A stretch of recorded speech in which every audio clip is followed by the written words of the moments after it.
Welcome to In the Zone, the Washington, D.C. sports show is bringing you all the latest and local sports news. We're broadcasting here from the Crystal City Sports Club in Arlington, Virginia.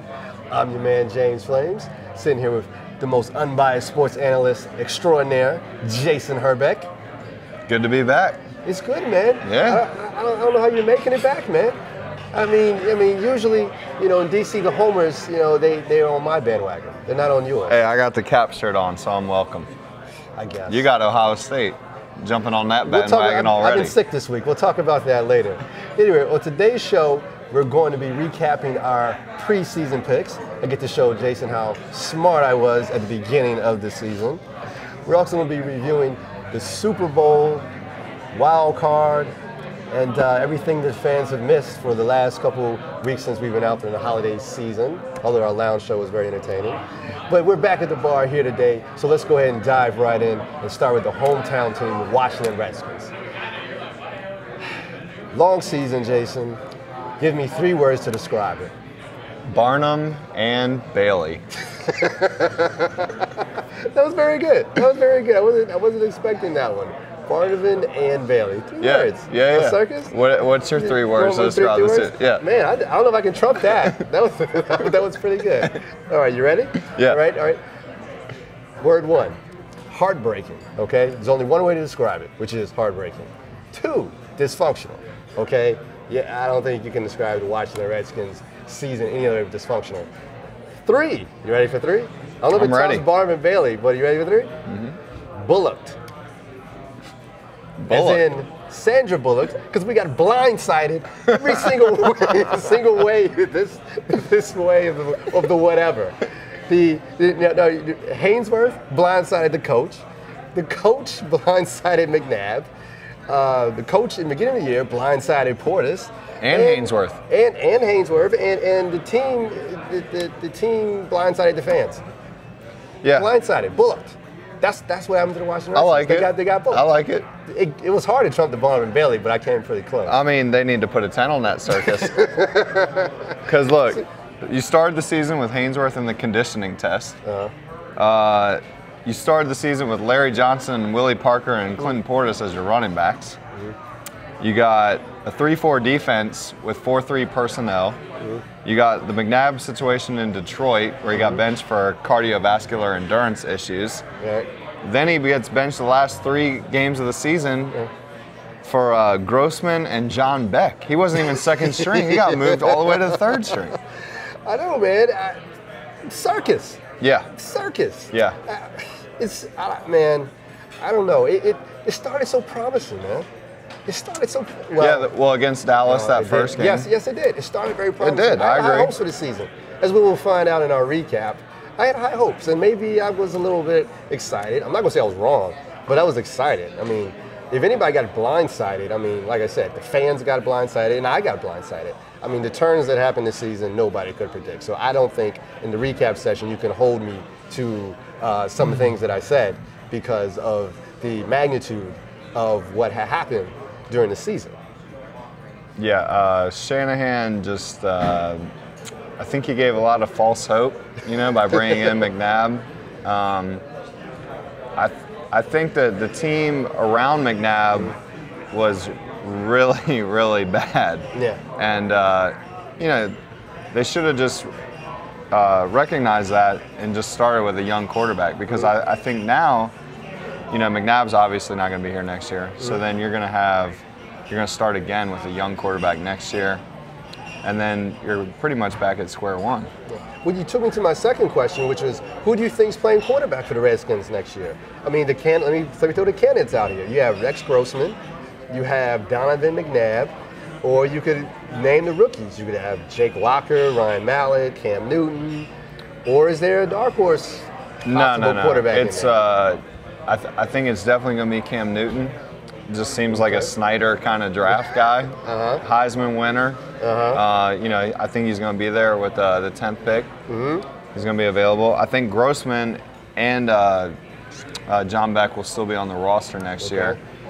But again, it's like even if you start Grossman at the beginning, it's still kind of a rebuilding year again next year. But I don't even think they're going to try and start Grossman. I think Snyder, they're going to draft Cam Newton, and he wants him to start so he can fill those seats out at FedEx.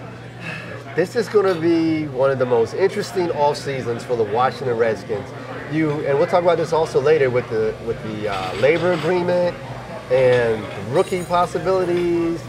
The Grossman's homeboy with the offensive coordinator. The McNabb is under contract. I say, depending on how this thing breaks, don't rule out Donovan McNabb returning as the Redskins quarterback. I don't think that's unlikely to happen. I don't think both sides want it to happen. But if the labor agreement goes into August, McNabb could still be the quarterback. Yeah, I think they're going to... It's a hard one to swallow, isn't it, Jason? Yeah, because they're going to try and trade him, but everybody else in the league knows that he's not going to be on this team next year. And you can't make trades until the labor agreement. Right. What if that goes into August? You're going to start all over in August with some quarterbacks you don't even know? Yeah. Or are you going to roll out McNabb? No, there's no chance McNabb. I'm going on the record saying that McNabb is not going to be here next year. 7 months ahead of time, Jason. Yeah, I'm a trendsetter. We're going to rewind this tape 7 months. Wow.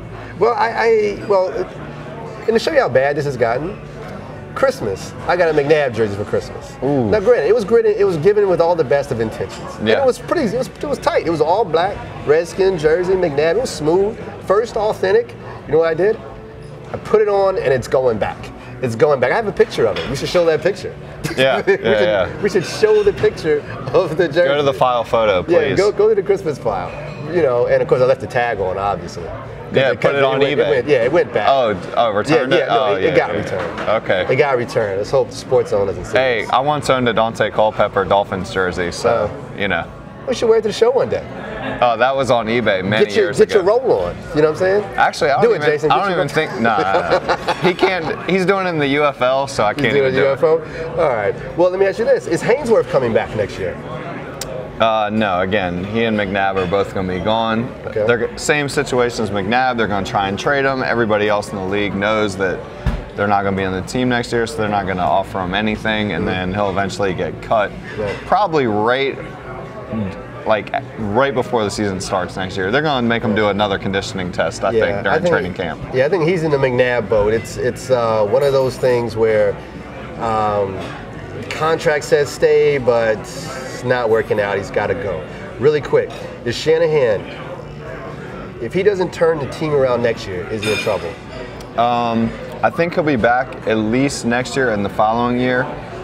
If it was a rookie coach or just somebody that wasn't as experienced, I think he'd be gone. But just based on what Shanahan did in Denver, I think he'll get that third year. Yeah, third year. But Snyder's very impatient, and if they don't turn things around, he gets the third year, but then that's it. Yeah, I agree with you. He gets 3 years. And last question here: what changes can the Redskins make to be able to become a playoff team next year? I don't see them as a playoff team next year, no matter what, because they're going to start over with a new QB, learning the offense. Unless you want Grossman as your starter for 16 games next year, I don't see that happening. Yeah. They need running backs, they need wide receivers, they need offensive line help. They got 6 draft picks. They need to switch all their personnel from if they're going to continue to run a 3-4 defense, they got to switch from their 4-3 personnel to a 3-4. Yeah, and I have to agree with you. They need 2 D linemen, 3 linebackers, 2 cornerbacks, 1 quarterback, 1 running back, 2 wide receivers, and 2 to 3 offensive linemen, and even come close to the playoffs next year. And I don't know if that's going to happen. Yeah, I'd wait till that third year for Shanahan. Yeah, well. Anyway, we got to go. That was very depressing. I'm glad we recapped it and now it's over. But let's go to a more enlightening topic after this break, which will be the recap. And I can show Jason once again how smart I am and how he needs to bow to the feet that is James Flames in his picking. So keep it locked right here. You're watching In the Zone. Got to bow. Here it comes. Here comes the on the record. With the on the record Wizards and Skins making the playoffs.